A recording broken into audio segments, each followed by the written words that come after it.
do microfone e eu falava, Não pô, podia. caraca, bem que alguém podia falar isso, né? E Isso é agora... legal, deve ser legal, né? É legal, com aquela coisa que você tá engasgada, se alguém fala, irmãozão, Eu queria fazer isso. 5 minutinhos sem perder a amizade no meu lugar, eu deixo, Bila. Olha, tem cada uma ali que Só eu que falo, eu tô olha, um noob de política, eu tô um noob. Nossa, noob, sabe noob? Que não sabe nada, assim. Eu queria até tem uns políticos que também são. Eu queria umas recomendações de livros, De leitura? de leitura. Cara, eu vou te dar Vou anotar recomendações mesmo, vou anotar mesmo. Vamos fazer o seguinte, Vamos eu vou lá, te me fala dar aí. recomendações de autores e aí no final eu dou uma recomendação de uma obra e comento ela, que é a que eu tô lendo Tá. no momento, né? De autores, vamos lá, Roger Scruton, né? Importantíssimo. Roger Scruton. Milton Friedman também, importantíssimo. E Theodore Dalrymple. Esse também é importantíssimo, fundamental aí. E o Theodore? Dalrymple. Beleza. O quarto... Eu anotei tudo certinho, tá de O boa. quarto, que é o que eu tô gostando cada vez mais, que entra em brasileiro no geral, é o Sérgio Buarque de Holanda. Sérgio... Buarque de Holanda. Eu li o Raiz do Brasil. Esse pode ser lido Você também. leu? É, esse ali é pequenininho, 200 páginas, pouco menos. Qual que você leu, perdão? O Raiz do Brasil, do Sérgio Buarque de Holanda. E eu tô lendo outro do Sérgio Buarque de Holanda, que as pessoas leem menos, né? O que as pessoas leem mais é o Raiz do Brasil. E eu tô com 2 dele, uma indicação do Renan e uma que eu pesquisei. A do Renan é Monções, do Sérgio Buarque de Holanda. Me parece um livro denso, mas quem for ler Monções, lê antes o Caminhos e Fronteiras, que é o livro que eu tô lendo atualmente do Sérgio Buarque de Holanda. E ele vai tratar principalmente da expansão dos bandeirantes, né? Como um grupinho de pessoas ali do que hoje é o estado de São Paulo, a cidade de São Paulo, ele vai saindo do que hoje é o estado de São Paulo, ele vai se expandindo porque a historiografia no geral vai chamar de paulistânia, né? E o que é a paulistânia? Ela é essa expansão que os bandeirantes fazem, né? Principalmente os bandeirantes fazem, ele vai pegar o que hoje é o estado de São Paulo, o norte do Paraná, o centro-sul de Minas Gerais, o Mato Grosso do Sul completamente, e o sul do Mato Grosso, né? Um pedaço que, se você for ver, eles estão há séculos, desde a época dos bandeirantes, com a mesma cultura em quase tudo. Então você vai ver, por exemplo, você vai no interior de São Paulo, o que eles estão escutando? A música sertaneja, que é estritamente a música caipira. É o mesmo conjunto de música, ele vai mudando, vai ficando mais jovem, mais moderno, mais top, mais técnico, né? Cada vez mais romântico, com aquela famosa dor de corno, sabe?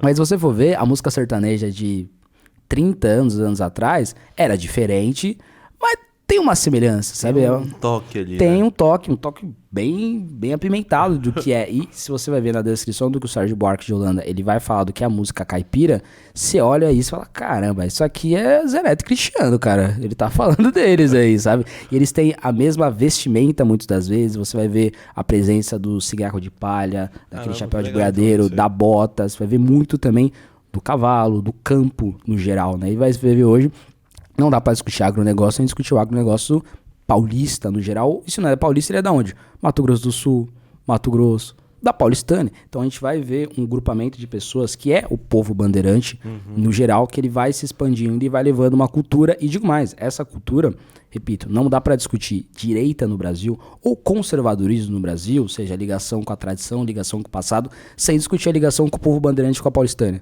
Porque é um dos poucos grupos, tem outros, né, ao redor do Brasil, alguns com influências bandeirantes, e o Monções ele vai tratar disso no Rio Grande do Sul, como também é uma expansão ali, que é essa coisa com o Uruguai, que era essa platina, né, enfim, mas o Caminhos e Fronteiras ele vai tratar disso, e é uma galera que tem a mesma tradição há muito tempo, a mesma cultura, a mesma comida. Você vai falar de comida mineira, se você for pro interior de São Paulo, você vai pra São José do Rio Preto. Ai, nossa, meu Deus, como tem restaurante mineiro em São José do Rio Preto, né? Sim, cara, porque foi feita aqui.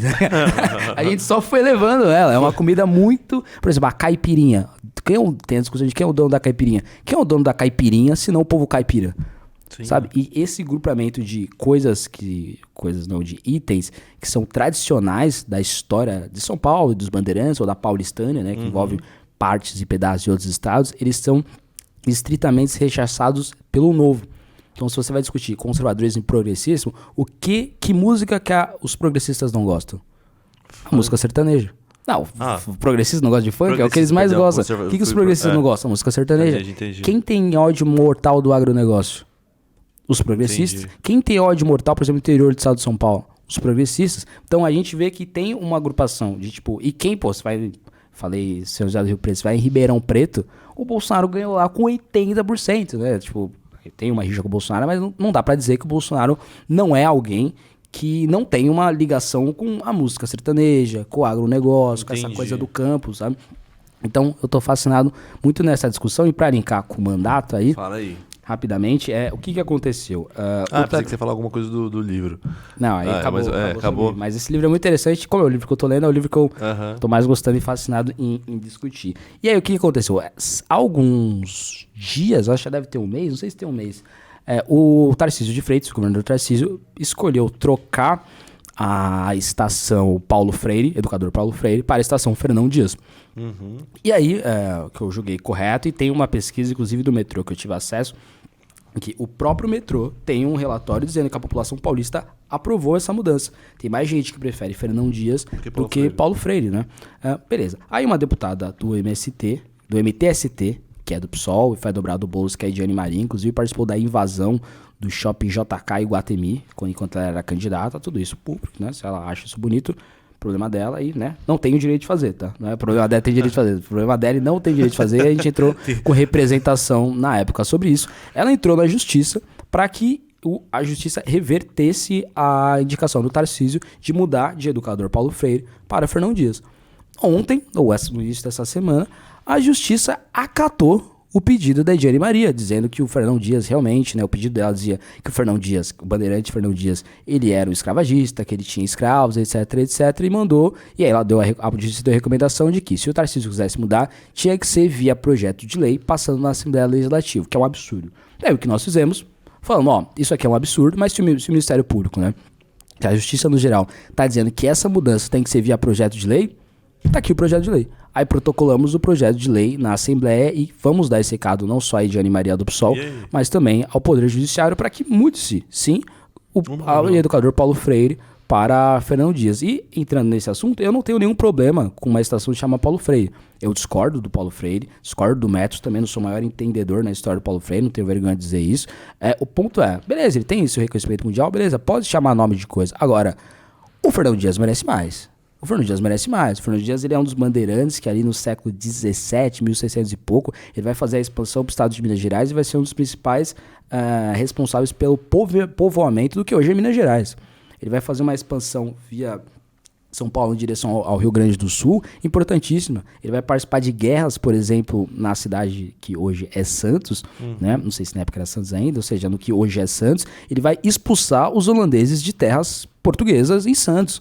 Ou seja, ele participou de guerras para defender o território que hoje ele está sendo chamado de escravagista. Mas o Fernão Dias, ele era escravagista? Com certeza.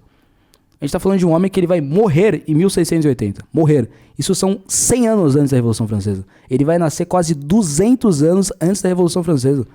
Pô, eu adoraria que ele fosse um liberal 200 anos da Revolução Francesa. Agora, ninguém era. Em 1600 e pouco, ninguém combatia a escravidão. Ninguém combatia. Ninguém. Nem Zumbi dos Palmares, que tinha escravos também. Não dá pra gente cometer o anacronismo.